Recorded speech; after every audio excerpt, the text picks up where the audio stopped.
This stuff is heavy duty. Anyhow, next question is, how does Jesus define so doing? Right? Now, when I first read so doing as a young person in the church, I just figured it meant whatever Jesus says to do, do. That's pretty simple, isn't it? Just keep doing what Jesus tells you to do, and you will be so doing. Right? But he's going to be dead in 3 days. And he wants to lay down this super pep talk to where no one can ever say to Jesus, well, I thought I was so doing. And see, there are 2 billion people on this planet who read this book every day, or lots, and they are convinced they are so doing what Jesus wants. And they're wrong, because they don't keep the commandments like he said.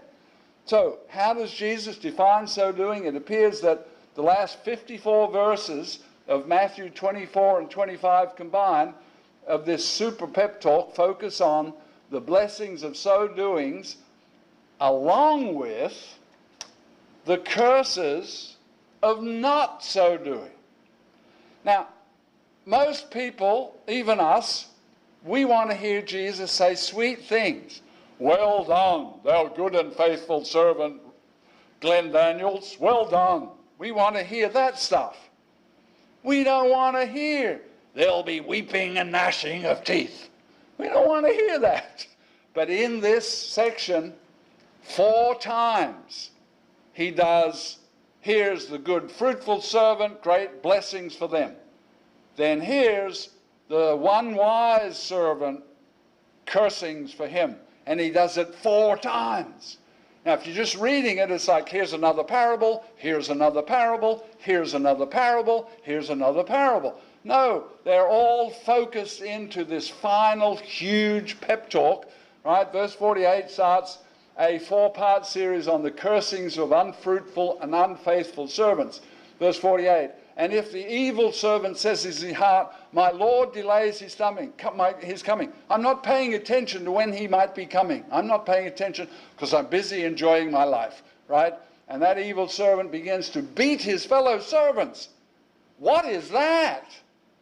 Have you seen any church members beating other church members? What about mentally, emotionally, and psychologically? That could happen. Right? And drinking with the drunkards. When the master of that servant comes on a day when he's not looking for him, he's not paying attention, he's not seeing the tribulation coming close, right? Or he's not thinking, I could die this day. He's not paying attention to when he might meet the Lord face to face, not looking for him, and he will come in an hour when he is not aware of, unexpectedly. Verse 51, he will cut him in two and appoint him his portion with the hypocrites, and there'll be weeping and gnashing of teeth. Then comes the second set of blessings and cursings parable, the 10 virgins. Verse 10 of Matthew 25, and while they went to buy their extra oil, the bridegroom came, and those who were ready, the 5 wise virgins, took their lamps with oil in them and took an extra vessel with oil in them in case the Lord delayed his coming. They would be ready. And they slept, and that was not a problem. All 10 of them slept. The wise ones slept. The foolish ones slept. That's not the point. The point is the wise ones were prepared to go long distance, and we should be too. Anyhow, the 5 who were wise were ready, and they went into the wedding, and the door was shut. Why is that important? Because when the other 5, the foolish ones, get the extra oil and they knock on the door, Jesus comes to the door and says, who are you? Oh, we're the other 5. We've got oil now. Let us in. I'm sorry, I don't know who you are. Goodbye. That's a pretty serious message for somebody who wasn't ready. Now, how did they get ready? In their minds, they said, my duty is to have extra oil in case. And figure that out in your own spiritual life, right?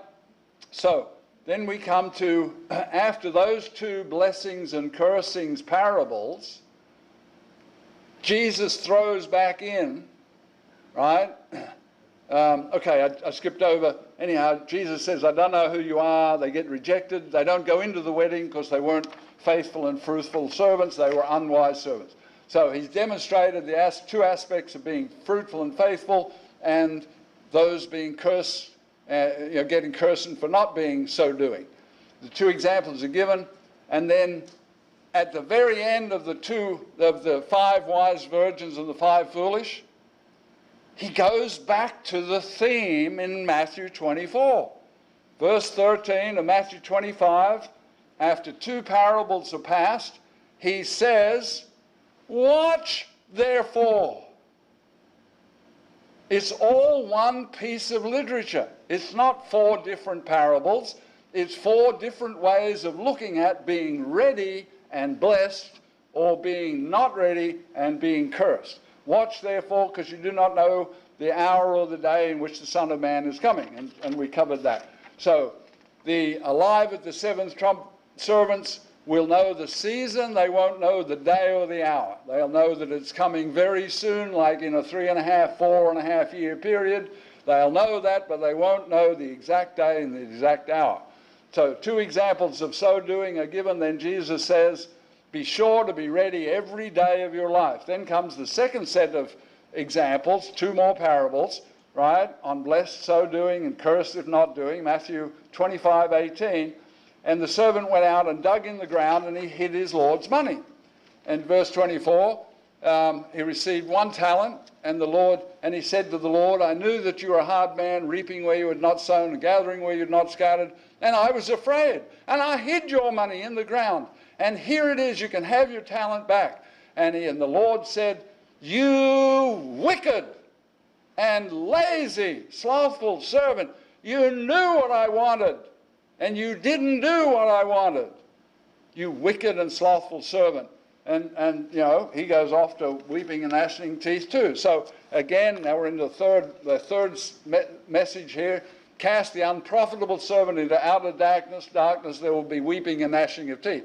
So in these 4 different parables with different actors doing different things, the same message is coming through. If you do your master's will, you will be blessed beyond your wildest dreams. If you don't do your master's will, you, even though you've been a faithful church member for a time and then you become unfaithful and unfruitful, you will suffer cursings and punishment. So this huge 155 verse 3-book pep talk is all about watching and being ready and sowing doing.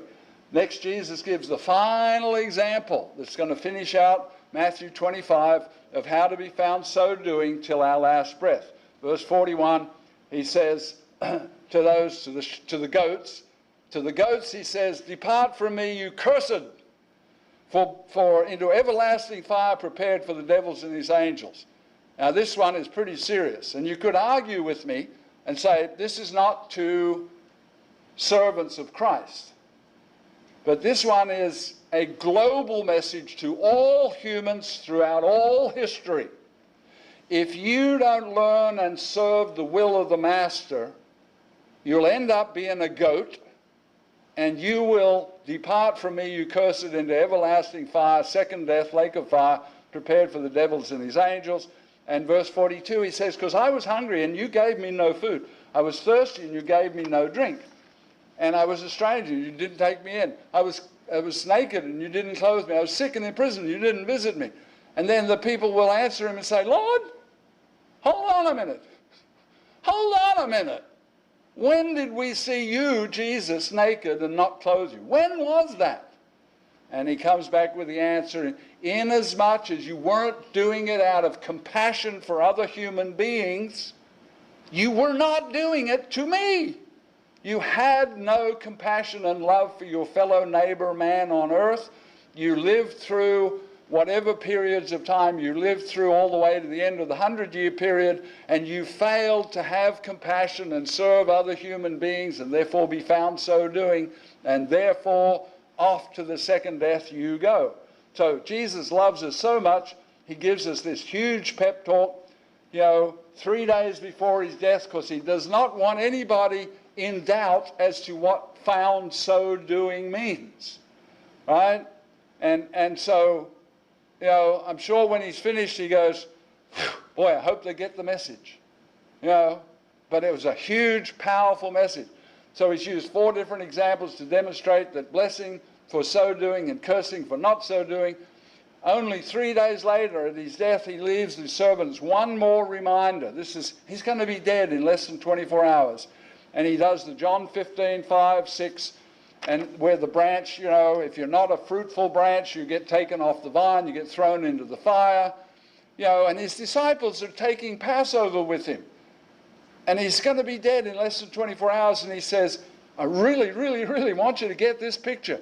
If you don't stay fruitful until your death, if you don't, or if you come up in the second resurrection, you don't get in the fruitful mode and stay fruitful till the end of your second life, you are going to be thrown into the fire, and that's it, whether you were a church member or not, right? So, basic message is, learn to be fruitful and faithful to Jesus, or suffer big time, as Donald Trump would say. Suffer big time. It's going to be huge, But Jesus wants to get this message across because he loves us so much, and he wants us to be in the kingdom with him. So, if we want this whole long pep talk summarized into much shorter version, right, we can find it by inverting one verse in Luke chapter 12. All you have to do is invert the verse. And the verse is verse 47 of Luke 12, and it reads, and that servant who knew his master's will. Okay. Church members who learn the master's will, step 1. And then the next part says, and did not prepare himself. So invert that and say, did prepare themselves. So they know, we've been learning the master's will. And day by day in our Bible study and church Sabbath and festival keeping, we should be learning the master's will. Second part is, the bad guys don't prepare themselves. The good guys do prepare themselves. The third part is, and did not do according to his master's will. The inversion of that is, and did do according to the master's will. So in one verse, by inverting the theme, God is saying, learn my will. If you love me, keep my commandments. Prepare to do my will, and be doing my will when you suffer your last breath. In which case, you can walk on the moon, you can walk on Jupiter, you can walk anywhere in the universe, because you're going to be a spirit being with a spirit being body. So Jesus longs to meet us face to face and say to us, well done, thou good and faithful servant. He wants to say that to everybody. You were faithful in a few things, I will make you ruler over many things. Enter into the joy of your Lord. Jesus wants all servants to be good and faithful and fruitful servants.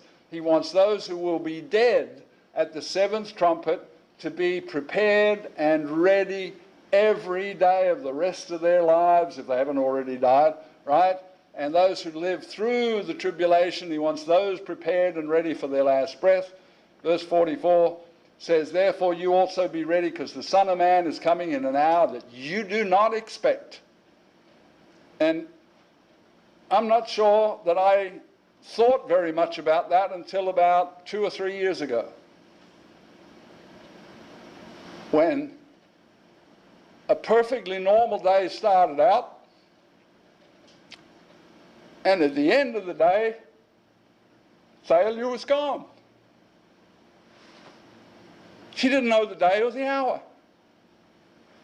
So, those servants who will be alive at the 7th trump, Jesus wants to find them so doing, being faithful and energized and excited, and so doing.